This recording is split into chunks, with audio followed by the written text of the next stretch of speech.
नमस्कार, the view विचार मन्थनको नयाँ अङ्कमा यहाँहरूलाई स्वागत छ। नेपाल कम्युनिस्ट पार्टीभित्र विवाद मिल्यो भनेर भनिएको थियो, तर विवाद मिलेको देखिएन, विवाद झन् बल्झिँदै गरेको देखिँदैछ। विशेष गरी पछिल्लो हप्ता कर्णाली प्रदेशको सम्बन्धमा दुई अध्यक्षका दुई फरक सर्कुलरहरू पनि जारी भए। पछिल्लो हप्ता नै रका प्रमुख, भारतीय गुप्तचर संस्था रका प्रमुखले नेपालको प्रधानमन्त्रीसँग कूटनीतिक मर्यादा विपरीत भेटघाट भयो भन्ने आलोचना पनि सुनियो। पार्टीकै शीर्षस्थ नेतृत्वबाट पनि त्यो आलोचना हुँदै गरेको छ। आखिर के भइरहेको छ नेकपाभित्र? यत्रो ठुलो शक्तिका साथ सत्ता र सरकारमा बसेको नेकपा आपसी विवादमा रुमलिएको करिब 1 वर्ष भइसक्यो। यदि एकीकरणकै विषय, दुई ठुला पार्टीहरूको एकताकै विषय हेर्ने हो भने 3 वर्ष बढी भइसक्यो, तर टुङ्गिनु पर्ने विषयहरू टुङ्गिन बाँकी नै छन्। विषयवस्तु दुईटा चाहिँ घुलमिल भएर एउटै भएर अगाडि बढ्नुपर्ने परिस्थितिमा एउटै हुनुको साटो झन् दुईटा जस्तो देखिँदैछ परिस्थिति भनेर विश्लेषकहरूले भन्दैछन्।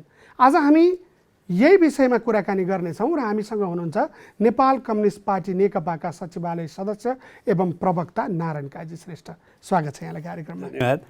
मैले नेकपाकै केही विषय उठाएँ, केही कुरा रिपोर्टमा पनि आउँछ। रिपोर्टपछि हामी कुराकानी सुरु गरौँला। सत्तारूढ नेपाल कम्युनिस्ट पार्टी नेकपाका सचिवालय सदस्य तथा प्रवक्ता नारायण काजी श्रेष्ठ आफ्नो पार्टीभित्र विधि, पद्धति एवं सामूहिक निर्णयको पक्षमा निरन्तर वकालत गर्दै आउनु भएको छ। पार्टी नेतृत्वको वर्तमान सरकारले मुलुकको राष्ट्रियता, अखण्डता, सार्वभौम सत्ता र सार्वभौमिकताका लागि कसैसँग सम्झौता गर्न नहुनेमा नेता श्रेष्ठले आफ्ना प्रष्ट भनाइहरू पनि राख्दै आउनु भएको छ। पूर्व परराष्ट्र मन्त्री समेत रहनुभएका नेता श्रेष्ठले केही दिन अघि मात्रै प्रधानमन्त्री एवं नेकपाका अध्यक्ष केपी शर्मा ओलीले भारतीय गुप्तचर संस्था रहका प्रमुखसँग कूटनैतिक मूल्य र आचार संहिता विपरीत भेटेको र यस्तो कार्यबाट राष्ट्रिय स्वाभिमान, प्रतिष्ठा र कूटनैतिक ओज गिर्ने काम भएको टिप्पणी गर्नुभएको छ। यस्तो भेटले राष्ट्रिय सार्वभौमिकता र राष्ट्रिय हितलाई कमजोर बनाउने नेता श्रेष्ठको निष्कर्ष छ। नेकपाभित्र राष्ट्रियताको सन्दर्भमा मात्रै नभई 2/3 जनमत प्राप्त पार्टी नेतृत्वको सरकारले जनताका अपेक्षा बमोजिम काम गर्न नसकेको, पार्टी र सरकारबीचको समन्वयमा समस्या देखिएको, पार्टी बैठकका निर्णयहरू पालना नभएको र निरन्तर विधि, पद्धति एवं निर्णयहरूको उल्लङ्घन भइरहेको भन्दै नेतृत्वको कडा आलोचना हुँदै आएको छ। सरकारले कोरोना महामारीको नियन्त्रण गर्ने त कहाँ हो कहाँ, संक्रमितको उपचारमा समेत गम्भीरता नदेखाएको भन्दै चौतर्फी विरोध बढिरहेको छ। तर केही समय अघि फुटको संघारबाट बल्ल बल्ल जोगिएको नेकपा भने पुनः कर्णाली प्रदेश सरकारको विवादमा फँसेको छ। सांसदहरूले बुझ्ने तलब भत्ता लगायतका सेवा सुविधाबारे पनि पारदर्शिताको प्रश्न उठेको छ। यसरी सरकारका काम कारबाही प्रभावकारी नभएको मात्रै होइन, मुलुकको राष्ट्रियता र कोरोना महामारीको विद्यमान चुनौती नियन्त्रण तथा सरकारी पारदर्शिता जस्ता सवालमा सरकार चुकिरहेका बेला नारायण काजी श्रेष्ठ जस्ता नेताहरू जिम्मेवार रूपमा प्रस्तुत हुन नसकिरहेको भन्दै आलोचना बढेको छ। मैले सुरुमै भने विषयहरू धेरै नै उकाएँ। खास गरी नेकपाभित्रको विवाद मिलिसक्यो भनेको थियो, मिलेको देखिएन भनेर यो विषयमा आज सविस्तार छलफल गरौँ। तर सबैभन्दा पहिला आजै यहाँले फेसबुकमा पनि लेख्नु भएको छ, रको प्रमुखले आएर प्रधानमन्त्रीसँग भेटघाट गरेको कुरामा किन आपत्ति? पहिलो कुरो त कुनै एउटा विदेशी शक्तिको, विदेशी मुलुकको गुप्तचर संस्थाको प्रमुखले हाम्रो देशको प्रधानमन्त्रीसँग औपचारिक वार्ता गर्ने कुरा नै मिल्दैन। दुईटा अवस्थामा मात्रै यो कुरालाई सहज मान्न सकिन्थ्यो। एउटा चाहिँ हाम्रो राष्ट्रिय अनुसन्धानको प्रमुखले आफ्नो समकक्षीलाई औपचारिक निमन्त्रणा दिएर कुनै कार्यसूचीमा छलफल गर्न औपचारिक निमन्त्रणा गरेर नेपालमा आएको भए र त्यस्तो अवस्थामा शिष्टाचार भेट, होइन, कूटनैतिक मर्यादा अनुरूपको शिष्टाचार भेटसम्म हुन सक्थ्यो। यो त्यो होइन भन्ने कुरा त प्रश्न पारि नै सकियो, प्रश्न भइ नै सक्यो। दोस्रो कुरा चाहिँ कहिलेकाहीँ विदेशी सरकार प्रमुखहरूले, राष्ट्र प्रमुखहरूले विशेष दूत घोषणा गरेर एउटा निश्चित सन्देश दिन अर्को देशको राष्ट्र प्रमुखका वा सरकार प्रमुखका पठाउने पनि चलन छ। यो त्यो पनि रहेन। किन रहेन भन्दाखेरि त्यस्तो बेलामा घोषणा गरिन्छ, जस्तो संविधान जारी गर्ने बेलामा मोदीकै विशेष दूतको रूपमा तत्कालीन विदेश सचिव जयशङ्कर, अहिलेको विदेश मन्त्री, विशेष दूत घोषणा गरेर आउनुभएको थियो। तर 5 नम्बर प्रदेशका मुख्यमन्त्री अहिले त्यस्तो होइन। भारतीय प्रधानमन्त्रीको विशेष दूतको रूपमा, सन्देशवाहकको रूपमा उहाँ आउनुभयो, प्रधानमन्त्रीलाई भेट्नुभयो, यो विषय किन उछाल्नु पर्यो भन्ने विषयको उहाँको फेसबुक ट्विट आएको छ नि। होइन, त्यो त उहाँलाई लेख्न त पाइयो नि त, होइन, लेख्न पाइयो, तर त्यो कुरा सत्य होइन, त्यो कुरा ठिक पनि होइन। होइन, त्यसरी हामीले चाहिँ विषयवस्तुलाई डाइभर्ट गर्न मिल्दैन। मतलब यो उपयुक्त चाहिँ होइन, कुनै कोणबाट पनि उपयुक्त होइन। परराष्ट्र मन्त्रालयलाई संस्थागत जानकारी छैन, परराष्ट्र मन्त्रालयको कुनै उपस्थिति छैन यो वार्तामा। समकक्षी चाहिँ वार्ता गरियो, गुप्तचर संस्थाको प्रमुखसँग वार्ता गरियो र वार्ता के भयो, कुरा कुन एजेन्डा भयो भन्ने पनि छैन। त्यस कारणले यसलाई त कुनै पनि कोणबाट राष्ट्रिय स्वाभिमान, प्रतिष्ठा र कूटनीतिक मर्यादा अनुरूप छ भन्न मिल्दैन। यो जे कमजोरी भयो त्यसलाई कमजोरीलाई स्वीकार गरेर मात्रै हामीले सच्ची दिशातिर अगाडि जान सक्छ। त्यसको अर्थ अहिले प्रधानमन्त्रीको पनि भूमिकामा रहनुभएका हाम्रो कमरेड केपी शर्मा ओलीले गत कालमा प्रधानमन्त्री भएको बेलामा पनि भारतले नाकाबन्दी गर्दा नाकाबन्दीको विरुद्ध आफूलाई ठिङ्ग उभ्याउनु भयो र त्यसको विरुद्ध लड्नुभयो। त्यो भूमिकालाई कमजोर गर्न मिल्दैन।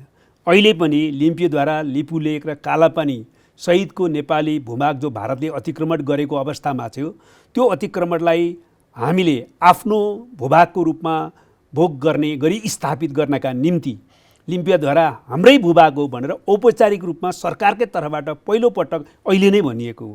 त्योभन्दा अगाडि विद्यार्थी सङ्गठनहरूले, जनवर्गीय सङ्गठनहरूले, नागरिक समाजले, पार्टीहरूले छुट्टै भनेको थियो, तर सरकारले औपचारिक रूपमा चाहिँ लिम्पियाद्वाराकै कुरा प्रश्नसँग राखेर चाहिँ आफ्नो मुद्दा अगाडि बढाएको थिएन। यो पनि यही पटक हो। त्यसकारण यी राम्रा कुरा भयो। त्यसो त लिम्पियाद्वारालाई फेरि नक्सा समेत त्यसलाई सामेल गर्ने गरेर प्रकाशित गर्नु, संविधानमा त्यसलाई संस्थागत गर्ने काम पनि राम्रा कुरा हुन्। राम्रालाई राम्रा भन्नुपर्छ। हामीले चाहिँ त्यसको चाहिँ उत्साहपूर्ण ढङ्गले समर्थन गर्नुपर्छ। तर जुन कमजोरी भयो नि, त्यो कमजोरीलाई कमजोरी नै भन्नुपर्छ। यसपटकको यो भेटघाट कमजोरी नै हो। यो चाहिँ कमजोरीलाई कमजोरी भनेर नै स्वीकार गर्नुपर्छ। यसले राम्रो गरेन। केपी शर्मा ओलीलाई एक हिसाबले राष्ट्रिय स्वाभिमानको पर्यायको रूपमा नेकपा भित्र पनि, नेकपा आफैले पनि कतिपय सन्दर्भमा र त्यहाँभित्र पनि पर्यायका रूपमा लिने गरी लेख्ने, बोल्ने, प्रचारित गर्ने काम भइरहेको थियो। त्यस्तो मान्छेले अबुझ, यहाँले भने जस्तो अबुझ तरिकाले वा कमजोरी गर्ने हिसाबले यो भेटघाट गरेको होला त यहाँहरूले अलिकति अवमूल्यन पो गर्नुभएको होइन। नेपाली कम्युनिस्ट आन्दोलन आफै, हाम्रो पार्टी आफै नेपालको देशभक्तिपूर्ण आन्दोलनको अगुवा शक्ति हो र हामीले त्यसलाई जहिले पनि हामीले रक्षा गर्नुपर्छ। त्यसमा हामी चुक्नु हुँदैन। त्यसमा मैले भनिहालेँ, यी दुईटा ऐतिहासिक घटनाक्रमहरूमा प्रधानमन्त्री केपी शर्मा ओलीले उदाहरणीय भूमिका खेल्नु भएको। यद्यपि पछिल्लो लिम्पियाद्वारालाई समावेश गरेर नक्सा प्रकाशित गर्ने बारेमा हाम्रो पार्टीको स्थायी कमिटीले पहिला निर्देशन दिएको थियो, केन्द्रीय कमिटीले निर्देशन दिएको थियो र पछिल्लो नीति तथा कार्यक्रम चाहिँ को सार्वजनिकरणकै दिनमा पार्टीको सचिवालयले पनि निर्देशन दिएको थियो। तर सरकारको हिसाबले प्रधानमन्त्री केपी ओलीले नै त्यो चाहिँ नेपालको भूभाग हो भनेर दाबी गरेर औपचारिक रूपमा त्यो मुद्दा उठाएको। त्यस कारण यो कुरालाई हामीले हाइलाइट गर्नुपर्छ। तर जे कुरा ठिक छैन त्यो पनि ठिक छ भन्नु चाहिँ हाम्रो पार्टी र हाम्रो पार्टीको सरकार र हाम्रो प्रधानमन्त्रीलाई छविलाई विश्वास कमजोर पार्नु सकिन्छ होला नि त। त्यति देशभक्तपूर्ण काम गर्ने प्रधानमन्त्रीलाई किन यो प्रधानमन्त्रीले चाहिँ कुनै रलाई भेटोस् वा अर्कोलाई भेटोस्, भेटेका कुरामा आपत्ति गर्नुपर्ने, आकाशै खसिहाल्यो भन्नुपर्ने कूटनीतिक आचार संहिता हामीले त्यसै बनायो होइन नि। त्यसो त किन बनाउनु पर्थ्यो? सबै हाम्रा देशका कर्मचारी, हाम्रा देशका नेता, हाम्रा देशका सरकारका मान्छेहरू सबलाई विश्वास गरौँ। कूटनीतिक आचार संहिता चाहिँदैन, जो जहाँ गए पनि हुन्छ। त्यस्तो त हुँदैन नि, त्यस्तो गर्न पनि मिल्दैन। यो खालि आचार संहिताको मात्रै प्रश्न होइन। यो बिस्तारै चाहिँ राष्ट्रिय सार्वभौमिकता र राष्ट्रिय हितलाई कमजोर पार्ने दिशातिर जान सक्छ। यही भेटघाटले त्यस्तो भयो म भन्दिनँ, तर यो प्रवृत्तिका रूपमा विकास भयो भने बिस्तारै पारे त्यो दिशातिर पनि जान सक्छ। त्यसकारणले कमजोरीलाई कमजोरी भयो भनेर स्वीकार गर्नु र आगामी दिनमा त्यस प्रकारको कमजोरी दोहोरिन नदिनु नै उपयुक्त हुन्छ। तर यस्तो कुरा पनि देखिन्छ नि, जस्तो कि यहाँहरूको स्थायी कमिटी बैठक बसेर केही सुरु हुने बित्तिकै बैठक छोडेर प्रधानमन्त्री आफैले भारतले मलाई हटाउन लाग्यो भनेर बाहिर वक्तव्य दिएको जुन कुरा आएर त्यस पछाडि नेकपा भित्रको विवादले चाहिँ अर्कै रूप पनि धारणा गर्यो। प्रधानमन्त्रीको राजीनामा माग्नेसम्म पनि काम भयो। आज भारतको गुप्तचर संस्थाको प्रमुख फेरि प्रधानमन्त्रीसँग भेट्नुको यो दुई घटना अथवा नेकपाभित्र भारतले बेला बेला गिजोल्ने, चलाउने, छुने यस्ता जे कुराहरू आउँछन् नि संशयका रूपमा, शङ्काको रूपमा, माइक्रो म्यानेजसम्मका तहमा, के यही भएको हो कि के हो यो खास? यसमा तीनटा कुरा हेर्नुपर्छ। हेर्नुहोस्, एउटा भारतले लामो समयदेखि नेपालको आन्तरिक मामिलामा हस्तक्षेप गर्ने, नेपालमा कुनै महत्त्वपूर्ण ऐतिहासिक महत्त्वको राजनीतिक घटना भयो भने त्यसमा मेरो नै निर्णायक भूमिका छ भनेर स्थापित गर्न खोज्ने र नेपालको अरू विषयमा पनि हैन सूक्ष्म व्यवस्थापनसम्ममा आफ्नो चाहिँ हात बढाउन खोज्ने प्रवृत्ति देखाएकै हो। त्यसको विरुद्ध हामीले सङ्घर्ष गऱ्यौँ र त्यो हावी हुनुमा, इतिहासको लामो कालखण्डमा त्यो हावी हुनुमा वा त्यसको भूमिका रहनुमा नेपालकै राजनीतिक पार्टीहरू, नेताहरू र सरकारको पनि विभिन्न प्रकारका कमजोरीले पनि भूमिका खेलेको छ। तर नेकपा भित्रको यो आजको म त्यसैमा आउँदैछु।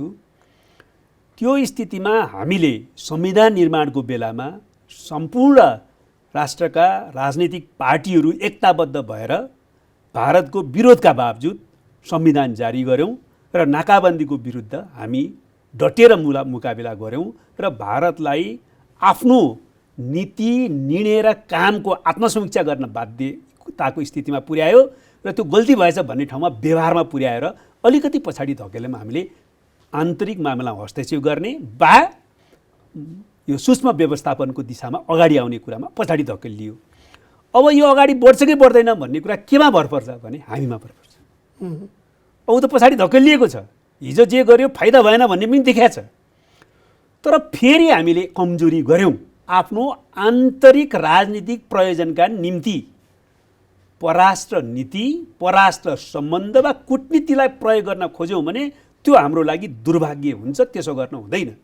जुन बेलामा स्थायी कमिटीको बैठक चलिरहेको बेलामा प्रधानमन्त्री केपी शर्मा ओलीले, हाम्रो पार्टीको अध्यक्ष ओलीले जसरी भारतले मलाई हटाउन खोजेको छ भनेर पार्टीमा बैठकमा छलफल चलिरहेको र पार्टी बैठकमा योभन्दा अगाडि पनि हट्नुपर्छ अब प्रधानमन्त्रीले भन्ने कुरा समेत भएको बेलामा जसरी त्यो चर्चा गर्नुभयो त्यो उपयुक्त थिएन र त्यसकारणले स्थायी कमिटीको बैठकमा पनि त्यसको विरोध नै भयो। त्यो बेठिक थियो, त्यो गलत थियो। बरु त्यसले चाहिँ नेपालमा यत्रो ठुलो परिवर्तन पछाडि कम्युनिस्ट पार्टीको बहुमतको सरकार, पर्याप्त बहुमतको सरकार हुँदा पनि भारतले चाहिँ चलाएर चल्दो रहेछ क्यारे अझै पनि भने जस्तो गलत छाप दिन खोजियो। त्यो एकदम नितान्त गलत हो। हाम्रो देशको मामलामा जे निर्णय गर्न पर्छ हामी निर्णय गर्न सक्षम छौँ र हामीलाई कसैको हस्तक्षेप स्वीकार हुने छैन भन्ने कुरा चाहिँ हामीले प्रश्न पार्नुपर्छ व्यवहारमा। यो त यहाँले त्यो गलत थियो भनेर त भन्नुभयो, तर कुरा उठिसकेपछि त्यसको टुङ्ग्याउनी हुन्छ नि, त्यो विषयमा त राम्रोसँग ल्यान्डिङ त गराइएन नि। प्रधानमन्त्रीले किन त्यसो भन्नुभएको थियो, त्यो सन्दर्भ के थियो? किनकि भर्खर नक्सा प्रकाशित भएको थियो र नक्सा जारी गरे बापत भारतले आफ्नै पार्टीका नेताहरू उच्यालो भन्ने किसिमको सन्देश गएको थियो। यदि त्यस्तै सन्देश उहाँले आफै वार्ता गर्न दिन खोजियो भन्नुहोस्, सन्देश गएन। त्यो कुरो सजिलै बुझ्छ कि नेपालमा अहिले भारतले कुनै भूमिका खेलेर चाहिँ सरकार यताउता हुने स्थिति छैन। नेपालका राजनीतिक पार्टीहरू, त्यसमा पनि हाम्रो कम्युनिस्ट पार्टी, हाम्रो देशको बारेमा हामी निर्णय गर्न सक्षम छौँ। अब नेपालको पार्टीलाई, नेपालको जनप्रतिनिधिहरूलाई अरू कसैले चलाएर चल्छ भनेर भ्रम पैदा गर्नु बिल्कुल गलत हो। यसले हामीलाई कहिले पनि सही दिशातिर लैजाँदैन। तर स्वयं प्रधानमन्त्री आफैले फेरि आज रको प्रमुखसँग भेटेको विषय चाहिँ के हो त? त्यसो भए यो किन होला जस्तो होइन? रको प्रमुखसँग भेट्नु चाहिँ मैले जुन तरिकाले भेटियो होइन, मैले दुईवटा कुरामा विरोध गरेको छु। एउटा, कुन कार्यसूचीमा किन भेटियो, भेट्नै र गुप्तचर संस्थाको प्रमुखसँग प्रधानमन्त्रीले समकक्षीसँग किन भेट्नुभयो भन्ने छ मेरो एउटा। दोस्रो कुरा चाहिँ कूटनीतिक आचार संहिता विपरीत, कूटनीतिक मूल्य मान्यता विपरीत परराष्ट्रको संस्थागत जानकारी र उपस्थिति बिनामा किन भेट्नुभयो भन्ने छ। जबकि सरकारको प्रमुखले त है कूटनीतिक आचार संहिता पालना गर्नुपर्छ, सबलाई औँला लगाउनु पर्ने, के अरे औँला चाहिँ दण्ड लगाउनु पर्ने अथवा चाहिँ सम्बोधन गर्नुपर्ने, व्यवहारबाट उत्प्रेरित गर्नुपर्ने, उहाँले त्यसो गर्न मिल्दैन थियो। त्यस कारणले त्यो गलत छ भने हो। तर त्यसमा के कुरा भयो भन्ने बारेमा त प्रधानमन्त्रीले राष्ट्रलाई वा हाम्रो पार्टीलाई जानकारी गराउनु भएपछि नै भन्न सकिन्छ। अहिले भन्न सकेन र त त्यो अपारदर्शी पनि त भयो। भनेपछि किन भयो होला भन्ने विषयमा चाहिँ केही आकलन छैन त यहाँले बुझ्दा? जस्तो कि होइन, केही समय अगाडि भारतले मलाई हटाउँदैछ भन्नुभयो, केही समय पछाडि यदि यहाँकै भनाइलाई हामीले अहिले रिफरेन्सका रूपमा लिएर मान्ने हो भने समकक्षी चाहिँ भेट्नुभयो।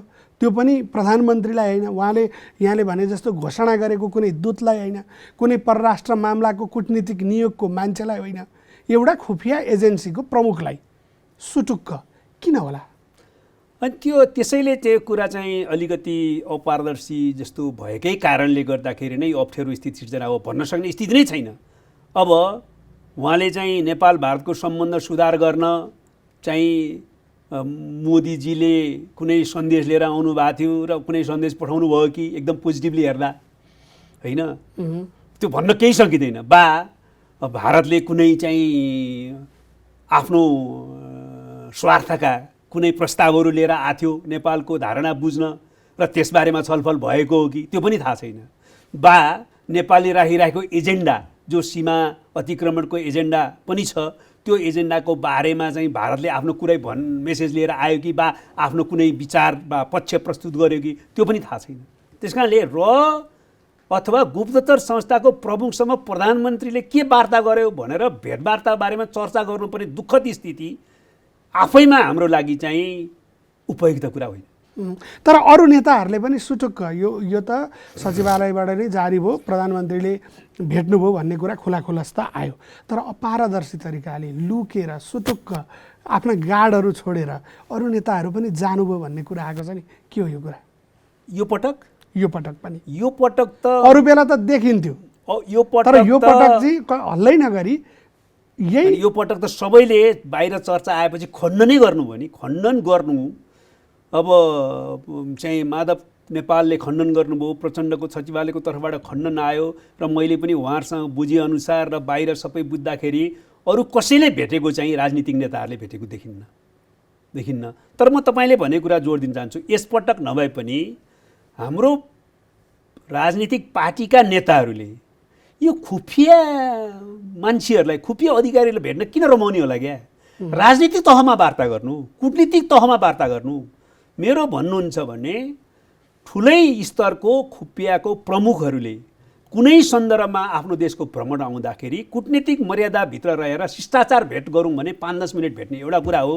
गुप्तचर प्रमुखसँग भेट्नै पर्दैन, गुप्तचर अधिकारीहरूसँग भेट्नै पर्दैन जस्तो म भेट्दिनँ। दोस्रो कुरा, तपाईँ चाहिँ केपी ओलीलाई चाहिँ भन्ने अरू कसैले लुकाएर भेट्ने काम यसपटक त गरेन नै, कुनै बेला गरेको भए त्यो पनि गलत छ। म चाहिँ त्यसलाई ठिक मान्दिनँ, जोसुकैले गरे फेरि त्यो तरिका ठिक छैन। तर औपचारिक रूपमा कूटनीतिक मर्यादा विपरीत समकक्षी ढैँ जो वार्ता गरियो नि यसपटक, त्यो चाहिँ नेपालको राजनीति र कूटनीतिक इतिहासमा नयाँ घटना हो। यस्तो कहिल्यै भएको छैन। यही विषयमा कुराकानी आउँछ कि यदि पार्टीभित्र कुनै विवाद आयो अथवा पार्टीभित्रको कुनै मान्छेलाई छेउ लाउनु पर्यो भने नेपालको चलन के छ भने यो भारतीय हो, यो भारतको दलाल हो, यो भारतको चाहिँ एजेन्ट हो, अझ कतिले त रकै एजेन्ट हो भनेर पनि भन्छन्। एक हिसाबले रको एजेन्ट भनेको चाहिँ नेपाली राजनीतिमा छ्यास्ती छ भन्ने कुराको भनाइ छ नि।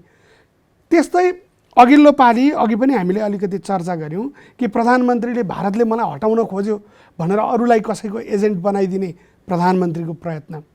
अहिले चाहिँ यहाँहरूले विरोध गरेर फेरि प्रधानमन्त्री नै भारतको चाहिँ एजेन्ट हो कि भन्ने बनाउने यो कुनै नियत गाँसेर विरोध गर्नुभएको त होइन। हेर्नुहोस्, हिजो प्रधानमन्त्रीले भन्नु पनि गल्ती थियो, तर उहाँले एजेन्ट भने भनेर आरोप लगाउनु हुँदैन। तर प्रभावित गर्न खोजियो कि भन्ने चाहिँ बहस त भएकै हो। तर अहिले पनि एउटा कमजोरी भयो, एउटा गल्ती भयो होइन, जसलाई निरन्तरता दियो, प्रवृत्तिक रूपमा विकास गर्यो भने हाम्रो राष्ट्रिय स्वाभिमान प्रतिष्ठा कमजोर हुन्छ, कूटनीतिक ओज कमजोर हुन्छ। त्यो कुरा चाहिँ सही हो। तर त्यसले गर्दाखेरि भारतबाट परिचालित भयो, भारतको योजनामा चाहिँ चल्न खोज्यो भनेर प्रधानमन्त्रीलाई आरोपित गरिहाल्नु चाहिँ बिल्कुल गलत छ। त्यसो गर्न हुँदैन। नेपालमा अर्को एउटा पनि छ तपाईँले भने जस्तो, त्यो चाहिँ इतिहासमा गतकालको विरासतको कारणले पनि हो हुन चाहिँ। भारतले लामो कालसम्म नेपालमा हस्तक्षेप गरिरह्यो, गर्न खोजिरह्यो। नेपालका राजनीतिक पार्टी, नेता र सरकारहरू एउटा अर्को रूपमा प्रभावित भइरहे। त्यस कारणले पनि नेपाली जनतामा एउटा छाप छ। तर पनि हामीले त्यसलाई जितेर अगाडि बढाएका छौँ। कसैले फेरि हस्तक्षेप गर्न पर्यो भने पनि, गर्न खोज्यो भने पनि हामी रोक्छौँ। हामीलाई त असफल गर्न सक्षम छौँ हामी। त्यसो दिशातिर नहेरेर कन्स्पिरेसी थ्योरी त भने षड्यन्त्रको सिद्धान्त केही भयो कि ल यो त भारतले गरे होला, भारतले गरे होइन भने चीनले गरे हुनुपर्छ, चीनले पनि होइन भने अमेरिकाले गरे होला। मानिलिउँ कि नेपालको राजनीतिक पार्टी र नेताहरूले केही गर्नै सक्दैन। तर देखिन्छ पनि त्यस्तै नि। जस्तै भारतले अलिकति बढी भयो कि भारतले नाकाबन्दी लगाउँछ, यसै पनि जोडिएका छौँ, सबै मिलेर त्यसको सामना पनि भयो। अनि नेपालको तत्कालीन सरकारहरू चाहिँ चीनतिर ढल्के जस्तो एउटा कुनै एग्रिमेन्ट भइहाल्छ, 2-4 गाडी सामान आइहाल्छ, 2-4 जनाको दौडधुप सुरु भइहाल्छ। यही नेकपाकै स्थायी कमिटीको बैठकको छेउछाउमा पनि चिनिया राजदूतको त नेकपा नेताहरूको घर घर जाने प्रक्रिया त आम रूपमा सार्वजनिकै भयो भने पछाडि हाम्रा छिमेकीहरूले हामीलाई बेला बेला के अब चीनले पनि त्यो गिचोल्न सुरु गरेको हो के हो? यहाँको अनुभव के छ? चीनको सन्दर्भमा चीनले नेपालको आन्तरिक मामलामा हस्तक्षेप गर्ने प्रकारको काम कारबाही अगाडि बढाएको छ भन्ने मलाई अहिले पनि लाग्दैन। तर जुन बेलामा, जुन ढङ्गले राजदूतले भेटघाट गर्नुभयो, हस्तक्षेपकारी भूमिका नभएकै अवस्थामा पनि त्यो उपयुक्त समय र उपयुक्त बेला चाहिँ हो भन्ने मलाई लाग्दैन। मैले नेताहरूले इन्टरटेन त्यही त हाम्रो पार्टीका कमरेडहरूलाई पनि मैले भने, यतिखेर नै भन्न के भने, बैठकपछि भेट्छु भने हुन्छ नि होइन, त्यति भन्न नि नसक्ने कुरा हुन्छ र भने त्यो कुनै हाम्रो देशको राष्ट्रिय सार्वभौमिकता, भौगोलिक अखण्डता, स्वाधीनता र राष्ट्रिय हितको कुरा कुनै एउटा देशसँग मात्रै सम्बन्धित होइन। हाम्रो देशको राष्ट्रियता बराबर भारत विरोधवाद होइन, हुनु पनि हुँदैन। भारतले लामो कालदेखि हस्तक्षेप गरेको कारणले, सूक्ष्म व्यवस्थापनमा चासो देखाएको कारणले गर्दाखेरि, अलि बढी नै हामी त्यसप्रति पीडित भएको इतिहासको कारणले गर्दाखेरि हामीले अलि बढी चासो राख्छौँ, स्वाभाविक छ। तर हाम्रो राष्ट्रिय सार्वभौमिकता, भौगोलिक अखण्डता, स्वाधीनता, हित भने त नेपालको पक्षमा हो नि होइन। हामी के भारतले जब जब अप्ठ्यारो दिन्छ चीनतिर लसिए जस्तो, अलिकति ब्यालेन्समा सम्बन्ध राख्न नसके जस्तो, त्यस्तो हो अहिले नेकपाकै सरकार चलिरहँदाखेरि पनि हाम्रो योग्यता नपुगेको हो। के अरे उपयुक्त लाग्दैन मलाई सन्तुलन भन्ने शब्द चाहिँ। स्वतन्त्र परराष्ट्र नीतिको अवलम्बन गर्नुपर्छ र राष्ट्रिय हित केन्द्रित हुनुपर्छ भन्छु म। त्यसो गर्दाखेरि हाम्रा दुवै छिमेकी मुलुकहरूसँग हामीले समनिकटताको आधारमा असल मैत्री सम्बन्ध, असल छिमेकी सम्बन्ध राख्न सक्नुपर्छ। कहिले कसैपट्टि झुक्ने, कहिले कसैपट्टि झुक्ने, कुनै कार्ड खेल्न खोज्ने कुरा हाम्रो लागि प्रत्युत्पादक र घातक हुन्छ। त्यसो गर्नै हुँदैन। हाम्रो राष्ट्रिय हितको कोणबाट, हाम्रो राष्ट्रिय सार्वभौमिकताको कोणबाट हामीले त्यसो गर्न हुँदैन। दुवै छिमेकी मुलुकहरूसँग हामीले राम्रो सम्बन्ध राख्नुपर्छ। दुवै छिमेकी मुलुकहरूको सम्बन्धमा विशिष्ट आयामहरू छन्, त्यसलाई हामीले सम्मान गर्नुपर्छ र चाहिँ हामीले समनिकटताको आधारमा मैत्रीपूर्ण सम्बन्ध कायम गर्नुपर्छ। तर यही छिमेकीहरूको विषयमा यो कुरा आइरहँदा अमेरिकी हस्तक्षेपको विषयमा पनि नेपालमा निकै धेरै चर्चा चल्ने गर्छ।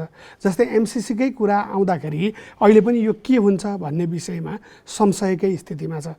सुधार गरेर पारित गर्ने भनेर नेकपाले भन्यो, काङ्ग्रेसको भोइस खोइ छिटो गर भन्ने जस्तो छ। नेकपाभित्र अनेक समूहका कुरा गर्ने हो भने एउटा समूह मिले अहिले पास गरिदिने जस्तो, अर्को समूह पास हुनै दिन्न भन्ने जस्तो। तर जनताको तहमा, नागरिक समाजको तहमा यसमा प्रतिरोध पनि देखिन्छ भने के हो त? यो अहिले कम्युनिस्ट सरकार छ, उसले घोषित रूपमै साम्राज्यवादसँग लडेर समाजवादमा जान्छु भनेर आफ्नो दस्तावेजमा लेखेको छ। एमसिसी साम्राज्यवादी प्रोजेक्ट होइन? अब यस्तो छ, अमेरिकासँगको हाम्रो सम्बन्ध दुईटा मित्र राष्ट्रको हैसियतले कूटनीतिक सम्बन्धको रूपमा अगाडि बढिरहेको छ र आर्थिक सहयोगात्मक सम्बन्ध पनि छ। हामीले अमेरिकासँग आर्थिक सहयोगात्मक सम्बन्ध चाहिँ अन्त गर्छौँ भन्दैनौँ, भन्न पनि मिल्दैन अहिलेको विश्वमा। तर हामीले हाम्रो राष्ट्रिय हितलाई केन्द्रबिन्दुमा राखेर हाम्रो राष्ट्रिय हित अनुरूप सहयोग लिने हो वा कुनै योजना लिने हो, सम्झौता गर्ने हो। त्यसको सन्दर्भमा एमसिसीका बारेमा हाम्रो देशमा राम्रो बहस भएको छ। त्यो बहस सकारात्मक कुरा हो। त्यो बहसले के देखाएको छ भने त्यसका कतिपय प्रावधानहरू हाम्रो राष्ट्रिय हित अनुरूप छैनन् र त्यसले चाहिँ हाम्रो राष्ट्रिय हितलाई कुठाराघात गर्ने खतरा छ। त्यस कारणले यथास्थितिमा एमसिसीलाई पारित गर्न, अनुमोदन गर्न, कार्यान्वयनको प्रक्रियामा लैजान सकिन्न। हाम्रो पार्टीको स्थायी कमिटीको बैठकले प्रश्न भनेको छ यथास्थितिमा एमसिसी पारित गर्न सकिन्न, कार्यान्वयनमा लैजान सकिन्न। त्यसलाई राष्ट्रिय हित अनुरूप संशोधन र परिमार्जन गरिसकेपछि मात्रै हामीले अनुमोदन वा कार्यान्वयनको प्रक्रिया अगाडि बढाउन सकिन्छ। त्यसैले हामीले त्यसलाई द्वन्द्वात्मक ढङ्गले, वस्तुवादी ढङ्गले हेर्नुपर्छ। हामीले अमेरिकासँग कुनै आर्थिक सहयोगात्मक सम्बन्ध लिँदैन भन्न मिल्दैन होइन। हामीले एमसिसी पनि कुनै पनि हालतमा सबै कुरा हामीले भने सच्याए पनि एमसिसी भन्ने चाहिँ अमेरिकाको परियोजना हो, त्यसकारणले लिन्नौँ भन्न मिल्दैन। तर यथास्थितिमा एमसिसी पारित गर्न पनि मिल्दैन। तर अमेरिकी सुरक्षा चासो सम्बोधन गर्नुपर्ने भन्ने जुन प्रावधानपट्टि विश्लेषकहरूले अथवा नागरिक समाजले बढी प्रतिरोध गरेको छ, त्यस विषयमा त नेताहरूले मुख खोलेको देखिँदैन होइन। हामी त बोलिराखेकै छौँ। हाम्रो पार्टीको स्थायी कमिटीमा केन्द्रीय कमिटीको बैठकको निर्देशनअनुसार जुन कार्यदल बनायो त्यो कार्यदलले आफ्नो प्रतिवेदनमा त्यो कुरा उल्लेख गरेकै छ। हामीले पनि त्यो कुरा प्रश्नसँग राखेका छौँ। त्यस्ता महत्त्वपूर्ण प्रावधानहरूलाई नसच्याइकन त हुँदैन कि यो विषय चाहिँ यत्तिकै अब पारित हुँदैन भन्ने बुझौँ। यथास्थितिमा त कुनै पनि हालतमा हुँदैन। नेपालको राष्ट्रिय हित प्रतिकूलका प्रावधानहरूलाई नसच्याइकन हुँदैन। अब यी त परराष्ट्र मामलाका विषयहरू भए जो नेकपाभित्र विवादका रूपमा बल्झेका थिए। तर पार्टीभित्रकै सङ्गठनकै प्रणालीकै विषयमा, सङ्गठनभित्रकै विभिन्न काम कारबाहीका विषयमा पनि अब सबै कुरो मिल्यो भनेर भनेको बेला कर्णाली विवाद आयो। विवाद एक हिसाबले हल भयो भन्ने हिसाबले पनि कुराकानी बाहिर आए। त्यसको लगत्तै पछिल्लो हप्ता मैले सुरुमा पनि भनेको थिएँ, दुई अध्यक्षका दुई निर्देशन सार्वजनिक भएका छन्। यहाँ पार्टीको प्रवक्ता हुनुहुन्छ, के हो त्यो खास काण्ड? मैले पार्टीको प्रवक्ता भनिहाल्नुभयो, त्यस कारणले मैले यसबारेमा एउटा कुरा प्रश्न भन्नुपर्छ। पार्टीको लाइनको प्रवक्ता हुँ, पार्टीको औपचारिक निर्णयको प्रवक्ता हुँ। पार्टीको प्रवक्ता भनेपछि सामान्यतः पार्टी हितको पक्षमा बोल्ने पार्टीको प्रवक्ता हुँ। तर पार्टीमा विवादमा भएको वा पार्टीको निर्णय नबनिसकेको कुराहरूमा मैले जति बोल्छु त्यो मेरो निजी विचार हुनेछ। यति कुरा म प्रश्न पार्न चाहन्छु। अब कर्णालीको विवाद जुन रूपमा आयो त्यसलाई दुईटा कोणबाट हेर्नुपर्छ। एउटा त प्रदेशको सरकारको बारेमा प्रदेश सभाको संसदीय दलमा छलफल हुनै नहुने होइन, त्यो लोकतान्त्रिक अधिकार नै हो। र पार्टी कमिटीमा पनि त्यसबारेमा छलफल हुने, प्रदेश पार्टी कमिटीमा यो बहुदलीय प्रणाली हो, त्यसकारणले पार्टीभित्र पनि स्वाभाविक रूपमा छलफल हुने र प्रदेश सभाको संसदीय दलमा पनि छलफल गर्नै मिल्दैन थियो भन्नु चाहिँ मलाई उपयुक्त लाग्दैन। त्यो मिल्छ। तर हाम्रो पार्टीको साङ्गठनिक एकीकरणको काम पनि पुरा नभइसकेको, 2 वर्षभित्रमा महाधिवेशन गर्ने भनेको त्यो कटिसकेर अब निर्धारित समयमा पनि महाधिवेशन हुने बारेमा अझै चाहिँ विश्वसनीय आधार तयार गर्न काम बाँकी नै रहेको, त्यो बनाउनु पर्ने अवस्था रहेको।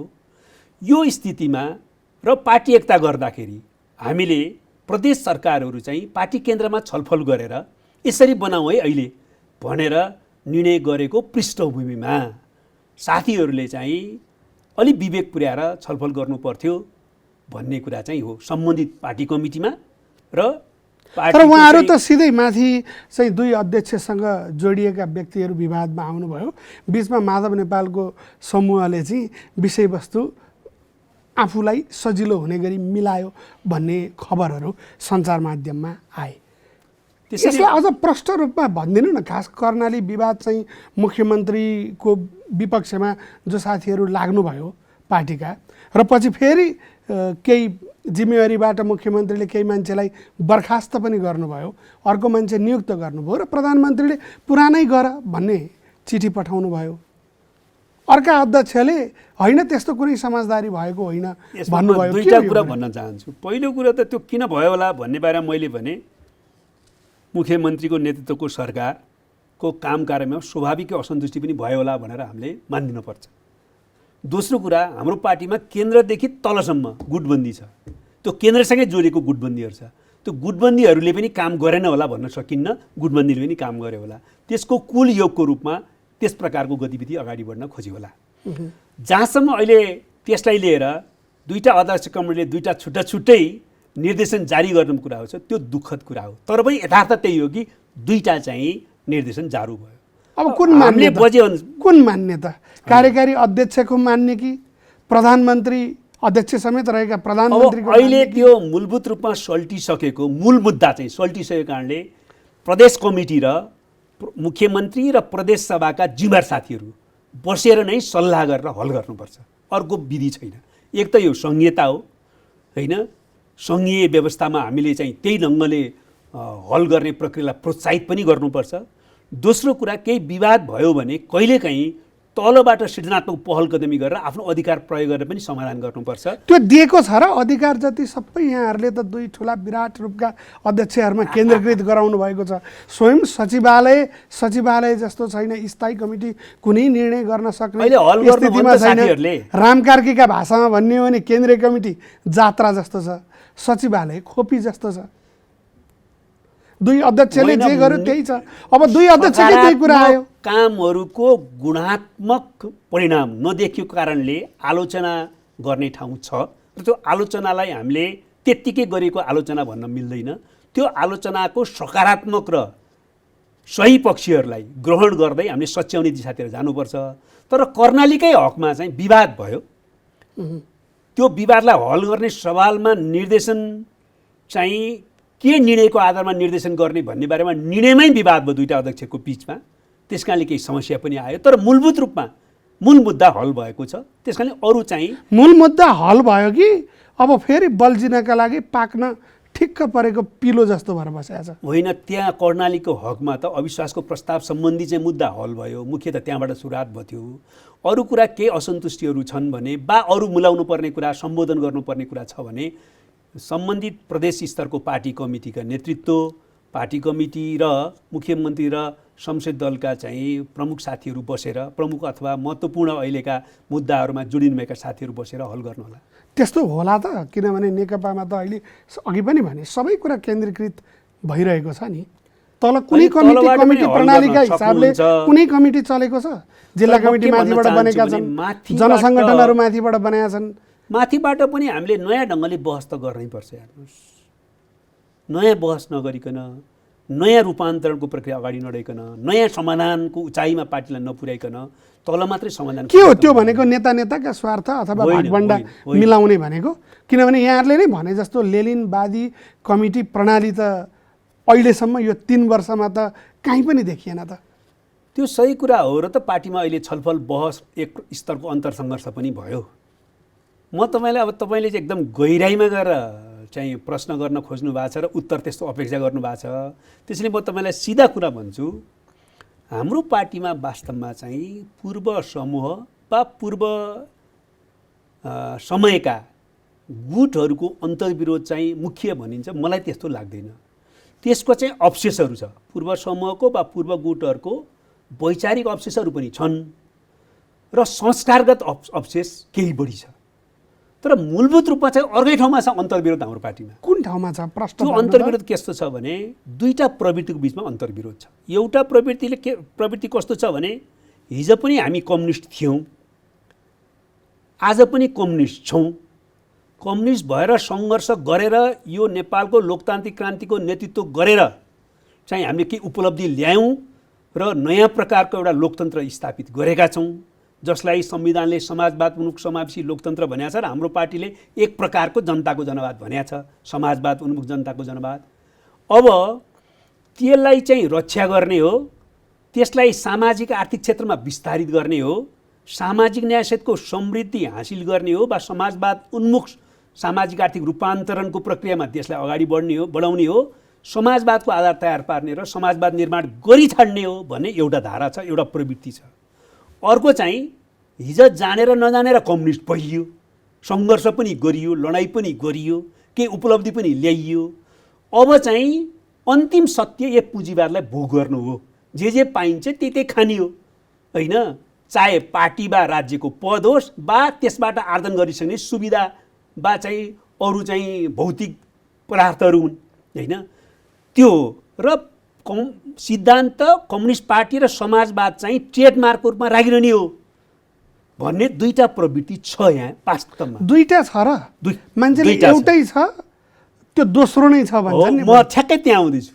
तर तपाईँ यो दुईटा प्रवृत्तिको बीचको अन्तर्विरोध र सङ्घर्ष विकसित भएको छैन यो पार्टीमा। यो नहुँदाखेरि दोस्रो प्रवृत्ति चाहिँ यो पार्टीको मुख्य प्रवृत्ति बन्ने खतरा बढेर जान्छ। त्यसो गर्दाखेरि पार्टीको समग्र चरित्रको नकारात्मक रूपान्तरणको खतरा बढेर जान्छ। त्यसैले यो जो यथार्थमा हाम्रो भित्रको अन्तर्विरोध अहिले हो, त्यो अन्तर्विरोधलाई व्यवस्थित रूपमा विकसित गरेर आवश्यकताअनुसार छलफल बहस र सङ्घर्ष गरेर रूपान्तरणको प्रक्रियामा लैजानुपर्छ र हाम्रो पार्टीको यो त पर्ने कुरा हो।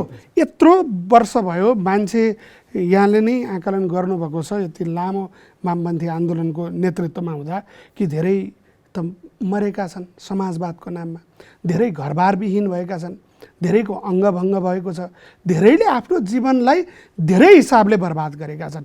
त्यो बर्बादीको जगमा खडा भएको यो शक्ति जब हातमा शक्ति आयो, हेर्दाखेरि त सिद्धान्तका कुरा गर्नेहरू पनि पद नपाउन्जेल मात्रै भन्ने जस्तो देखिन्छ। यहाँले पनि जे भन्नुहुन्छ कोटामा मन्त्री त दिनुभएकै छ।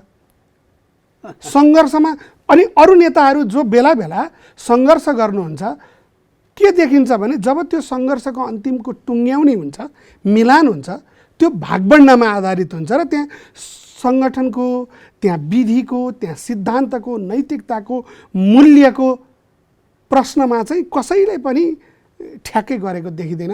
त्यसमा तलबितल भएकै हुन्छ। यो के भएको त? म त्यहीँ आउँदैछु। तपाईँले अघि भनेको अन्तर्विरोध चाहिँ एउटा छलफल बहस र सङ्घर्षद्वारा हल गर्नुपर्छ भने नि, हाम्रो यहाँ समस्या के भयो भने त्यसको सैद्धान्तिक आधारमा हामी पुग्नु पऱ्यो। पहिलो कुरा त त्यहाँ हाम्रो बहस कम हुन्छ। जस्तो त्यसको सैद्धान्तिक आधार के हो त, सैद्धान्तिक मनमितता के हो त भन्दाखेरि मार्क्सवाद लेनिनवादलाई दृष्टिकोण, विचार, सिद्धान्त र जीवन मूल्यको रूपमा अख्तियार गर्ने कि त्यसलाई ट्रेडमार्क बनाउने, कम्युनिस्ट पार्टीलाई ट्रेडमार्क बनाउने कि कम्युनिस्ट पार्टीलाई साँच्चै क्रान्तिकारी पार्टीको रूपमा अगाडि बढाउने, हाम्रो श्रमजीवी वर्ग होइन उत्पीडित वर्गलाई केन्द्रबिन्दुमा राख्ने कि त्यो वर्गलाई छोडिदिने। अहिले जुन खालको लोकतन्त्र हामीले स्थापित गऱ्यौँ यसको रक्षा गर्ने कि आफैले यसलाई परम्परागत संसदीय गणतन्त्रमा झारिदिने र अझ यो पनि रक्षा भए पनि होस् नभयोस् होस् भनेर जाने। त्यसपछि विकासको मोडेल चाहिँ समाजवाद उन्मुख सामाजिक आर्थिक रूपान्तरण वा समृद्धिको नयाँ मोडेलको निर्माण गर्ने, त्यो अवधारणा अन्तर्गत विकासमा जाने कि पश्चिमा पुँजीवादी मोडेलमै जाने, त्यो पनि गर्ने कि नगर्ने छँदैछ। तर मोडेलको अवधारणाको कुरा गर्दा त्यहाँ जाने र समाजवादलाई चाहिँ ट्रेडमार्क बनाउने कि समाजवादमै जाने भन्दाखेरि दुईटा लाइन।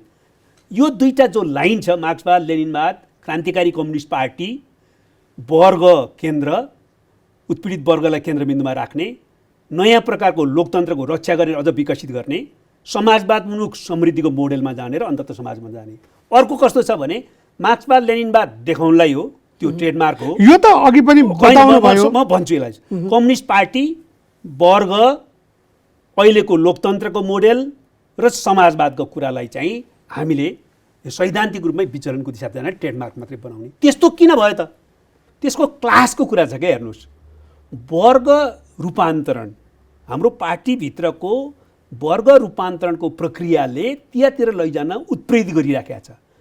त्यस कारणले त्यो चाहिँ वर्गको जुन प्रकारको रूपान्तरण भएको छ त्यसले गर्दा वर्ग चरित्रमा स्खलन भएको छ। वर्ग चरित्रमा स्खलन र यो समस्या किन पैदा भयो त भने सम्भवतः वर्ग रूपान्तरणको कारणले हो।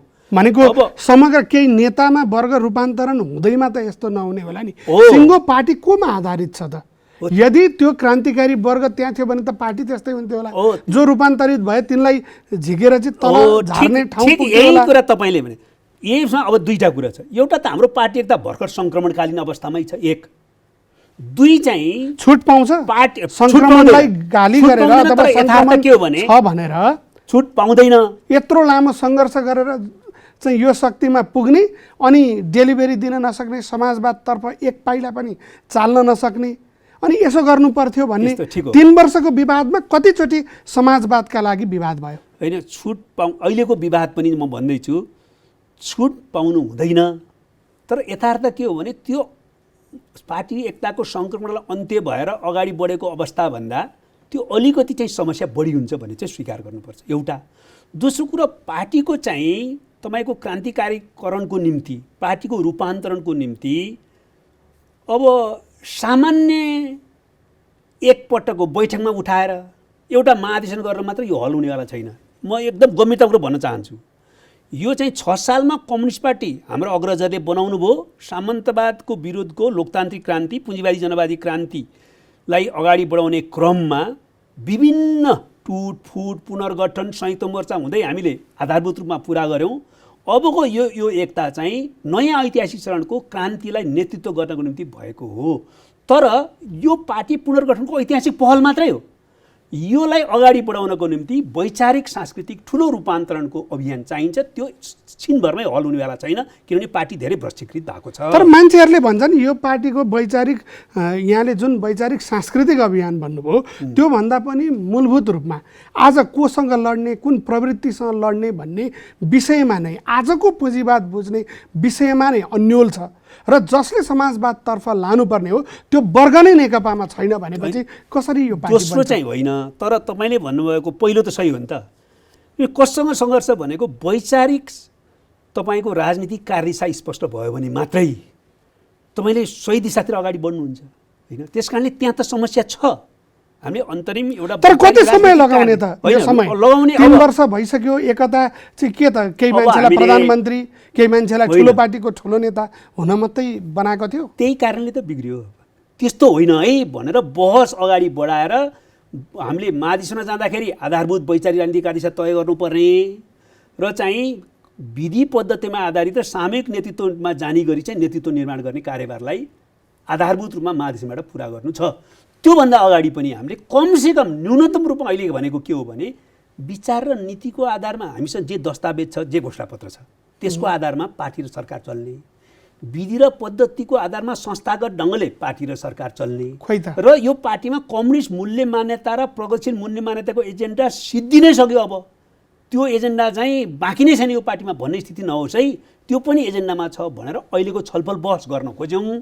त्यो छलफल बहस र सङ्घर्षले जुन उचाइको सफलता हासिल गर्नुपर्ने हो सायद त्यो भएको छैन र जति निर्णय भयो स्थायी कमिटीमा त्यो पनि कार्यान्वयनको प्रक्रिया गएको छैन भने चाहिँ गम्भीर त स्थिति छँदैछ। त्यत्रो लामो, सम्भवतः भन्ने हो भने 82 दिन लामो स्थायी कमिटीको बैठक भन्यो। तर स्थायी कमिटीको बैठक नबसेर कार्यदल चाहिँ अध्यक्षहरूले बनाउनु भयो। त्यो पनि पछि तपाईँहरूले मानिदिनु भयो। किन मान्नुभयो? कमिटी प्रणाली त्यहाँ पनि यहाँहरूले चाहिँ त्यसलाई बहसको विषय बनाउनु भएन। र कार्यदल रिपोर्ट जुन आयो त्यसले पनि अघि यहाँले भने जस्तो समाजवाद उन्मुख जाने कुरालाई प्राथमिकता दिनुभन्दा नेताहरू बीचको केही पद तलमाथि गर्ने, सोधपुछ गर्ने, नियुक्ति दिँदा उसलाई सोध्ने भनेको अहिले कम्युनिस्ट पार्टीको काम भनेको केही मान्छेलाई नियुक्त गर्ने हो। त्यो नियुक्ति गर्दाखेरि 2 अध्यक्षबीच सहमति हुनु पर्यो र केही मान्छेलाई पद दिने हो, पद दिँदाखेरि सहमति हुनु पर्यो भन्ने विषयलाई चाहिँ प्रमुख बनाइयो भनिन्छ नि। के हो कुरा?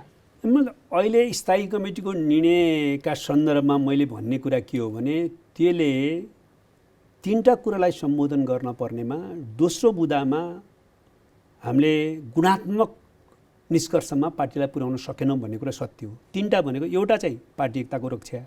मैले स्थायी कमिटीको बैठकमा बोल्दा पनि भनेको छु, पार्टी एकताको रक्षा त हामीले गर्नैपर्छ। तर पार्टीभित्र कुनै छलफल बहस भयो कि लै पार्टी फुट्ने भयो, अब पार्टी फुटाउनुबाट बचाउनु, पार्टी एकताको रक्षा गर्ने मुख्य काम हो भनेर अरू सबै छोडिदिने स्थिति भन्यो भने त यो पार्टी नै बन्दैन।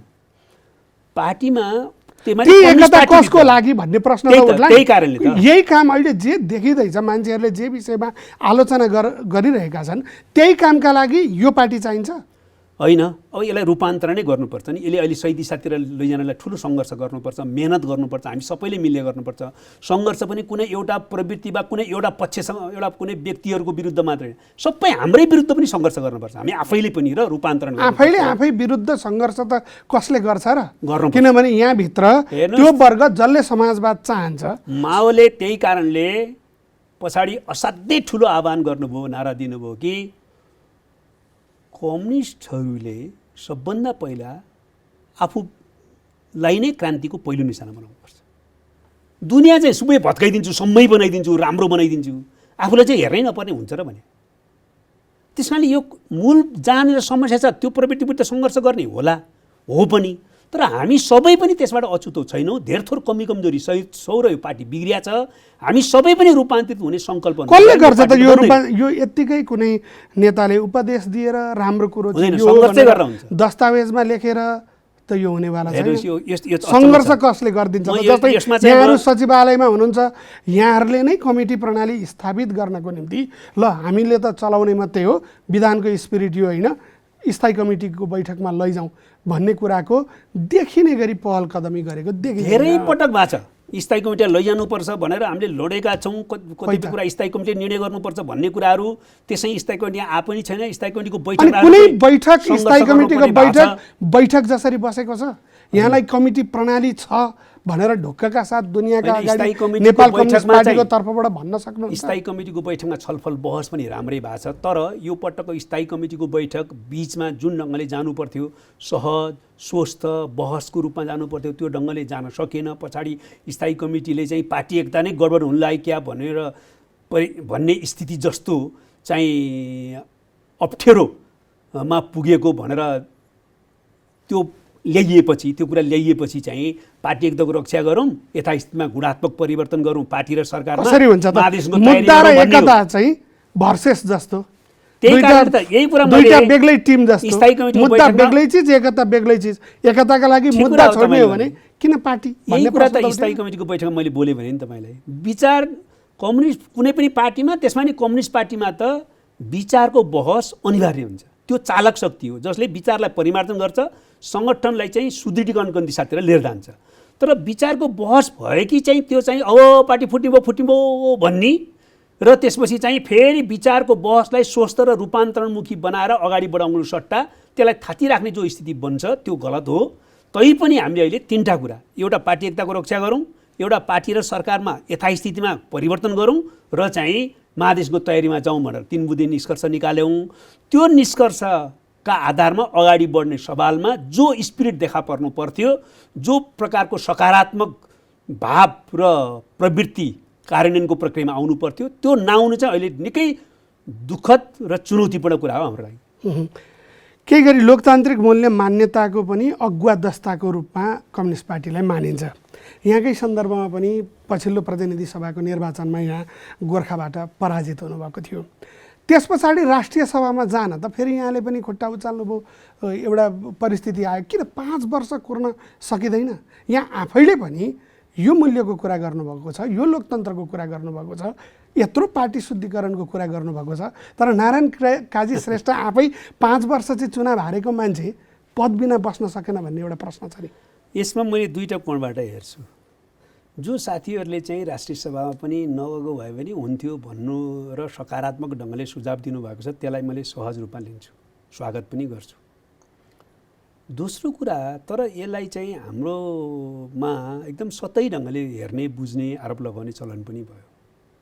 तपाईँ 5 वर्ष प्रतिनिधि सभाको निर्वाचनमा हारेको मान्छे अर्को कुनै उपचुनाव भयो 2 वर्ष पछाडि भने प्रतिनिधि सभामा तपाईँ लड्न पाउनु चाहिँ पाउनु?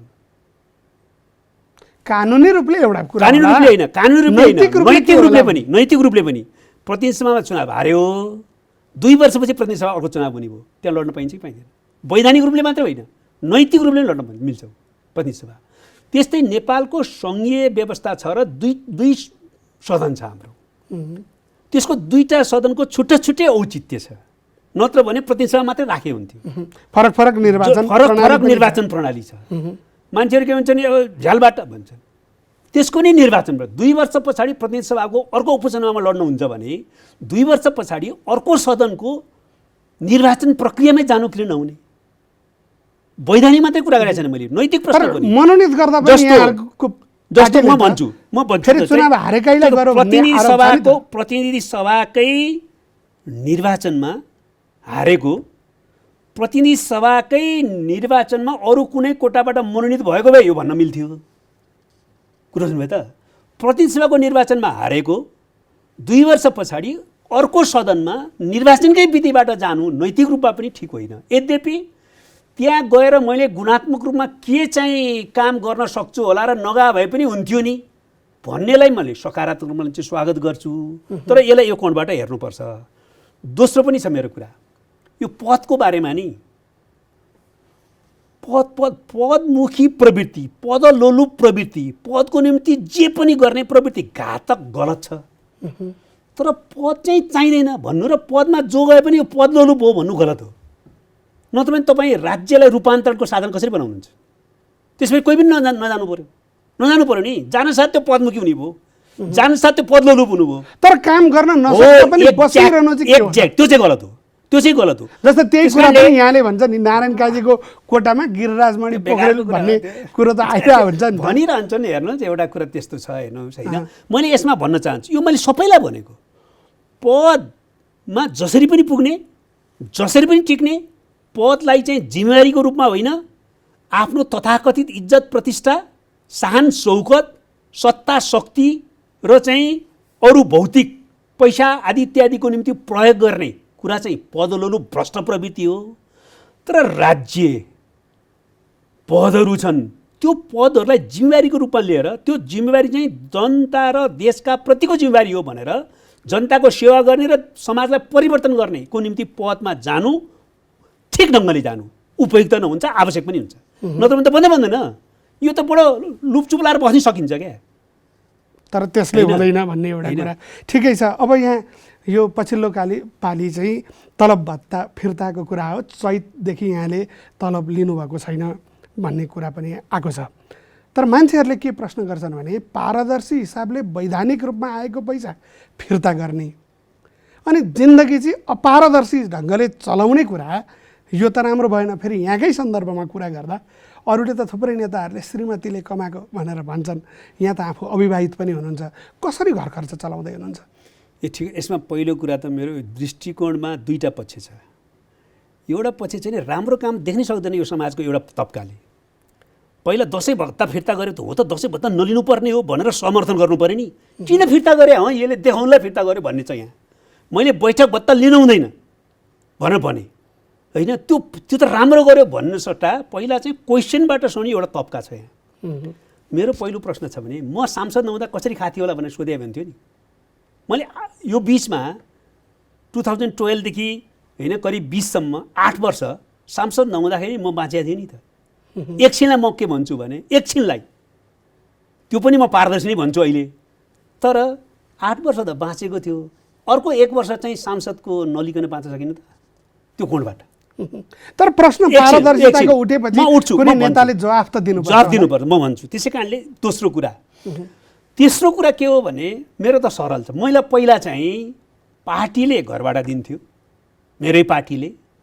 मेरो गाडी चाहिँ मेरो आफ्नो होइन, प्रचण्ड कमरेडले आफूले चढ्ने गाडी पार्टीको निर्णयअनुसार नै मलाई चढ्न दिनुभएको हो।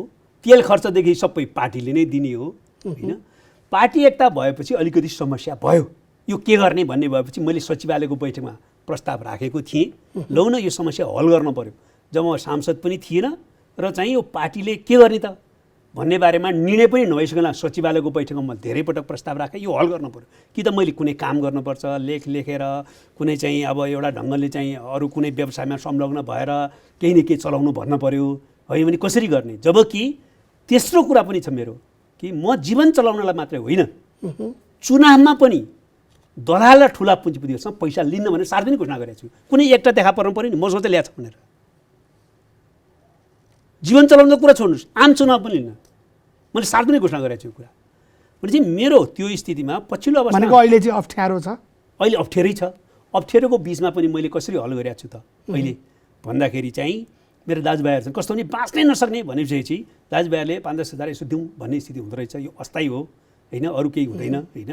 दाजुभाइहरूले साथीभाइहरू जो श्रम गरेर बस्छन् उनीहरूले चाहिँ यो घरभाडा र अहिले खानपिन मेरो सरल छ फेरि होइन, मेरो ठुलो केही पनि छैन, माछा मासु केही खान्न, रक्सी खान्न, कोल्ड ड्रिङ्क्स खान्न, चुरोट खान्न, अरू चिया कफी खान्न होइन, त्यस्तो सरल छ, घरभाडा हो। अरू सामान्य चाहिँ केही मान्छेहरूले भन्छन् नि माछा मासु खान्न, अरू सबै कुरा खान्न, तर नेताहरूले घुस चाहिँ खान्छन् भन्ने विषयमा पनि टिप्पणी उठ्छ। हुन त यहाँको विषयमा त्यस्तो टिप्पणी सुनिएको छैन, तर जिन्दगी कसरी म चलाउँदैछ चाहिँ चुनौती दिन्छु। घुस र भ्रष्टाचारको हकमा एउटा केस कसैले ल्याउन सक्यो भने म अहिले नै छोडिदिन्छु। म त्यसको 1 नम्बर शत्रु हो। चुनावमा त चन्दा लिन्न पुँजीपतिहरूसँग, ठुलो पुँजीपति र दलाल पुँजीपतिसँग खुला बनिरहेको छु। तर यही पार्टीभित्र चुनाव लड्दा कति उठाउन सक्छ भन्ने हेरेर टिकट दिने प्रचलन त छ नि। त्यही त पार्टी फेर्न पर्यो, नत्र त्यत्तिकै हुन्छ त। त्यसमाथि सकिन्छ यो फेरिन्छ फेर्नुपर्छ, नत्र हामी किन कम्युनिस्ट पार्टीमा लाग्ने, किन राजनीति गर्ने? देख्नुहुन्छ नेकपा यो राजनीति यही ढङ्गले गरिराख्ने हो भने त थुप्रै मान्छे छ नि, ठेकापट्टा गरेका छन् मान्छेहरूले, पसल राखेका छन्, बन्द व्यापार गरेका छन्, उद्योग धन्दा चलाएका छन्। त्यस्तै जीवनको एउटा धन्दा चलाउनलाई राजनीति गर्ने हो भने त थुप्रै मान्छे पहिल्यै छन् नि। यो राजनीति हामी किन चाहियो भने राजनीति पनि फेर्न पो हामी राजनीतिमा हो त। सम्भावना देख्नुहुन्छ नेकपाबाट फेरिने? सम्भावना छ, फेर्नै पर्छ, तर धैर्य गरौँ र सङ्कल्प गरौँ। धैर्य नगर ल अहिले सिद्धियो खत्तम भयो निराश भयो भने हुनेवाला छैन, सङ्कल्प गरेर सङ्घर्ष नगर्ने भने हुनेवाला छैन। अर्काको मात्रै नराम्रो देख्ने, आफूलाई पनि फेर्ने पुराकामा चाहिँ नलैजाने भन्ने पनि हुँदैन। हामी सबैले फेर्न पर्छ, रूपान्तरण गर्नुपर्छ। शहीदहरूलाई धोका दिन मिल्दैन, हाम्रो प्रतिबद्धतालाई चाहिँ हामीले धोका दिन मिल्दैन। हामी त्यो ढङ्गले जाँदाखेरि चाहिँ यो अलि लामो समय लाग्छ, किन 6 सालको पार्टी निर्माणको जस्तै त्योभन्दा अर्को ठुलो ऐतिहासिक महत्त्वको यो परिघटना हो। यो पार्टी एकता, यो नयाँ ऐतिहासिक चरणको क्रान्तिलाई नेतृत्व गर्ने पार्टी पुनर्गठनको ऐतिहासिक पहल हो। यो पार्टी पुनर्गठनको पहल चाहिँ त्यत्तिकै 6 महिनामा 2 वर्षमा नि पुरा भइहाल्दैन। तर यही शक्ति जुन प्राप्त गरेको छ, यही गतिविधिले अबको चुनाव के देख्दै हुनुहुन्छ? ठिक ठाउँमा छ? होइन, हामी पार्टी चाहिँ अझै यो पार्टीको साङ्गठनिकीकरणको काम पुरा गर्छौँ, पार्टी एकतालाई सुदृढ गर्छौँ, पार्टीलाई विधि र पद्धतिमा सञ्चालने हाम्रो जो सङ्घर्ष छ त्यसलाई हामी सफल पार्छौँ। पूर्ण सफल नहोला, तुलनात्मक रूपले सकारात्मक क्षेत्र अगाडि बढ्छौँ, सरकारका कमी कमजोरीलाई सच्याउँछौँ र हामीले चुनाव त जित्नै पर्छ नि यो देश बनाउनलाई।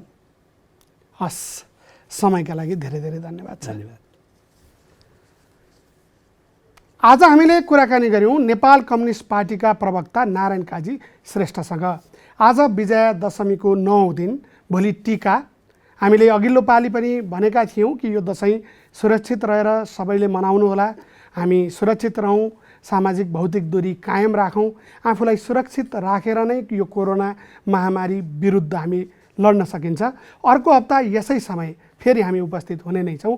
त्यतिन्जेलसम्मका लागि जनताद्वारा जनताका लागि प्रसारित जनता टेलिभिजन हेरिरहनुहोस्। आजलाई द भ्यू विचार मन्थन यति। नमस्कार।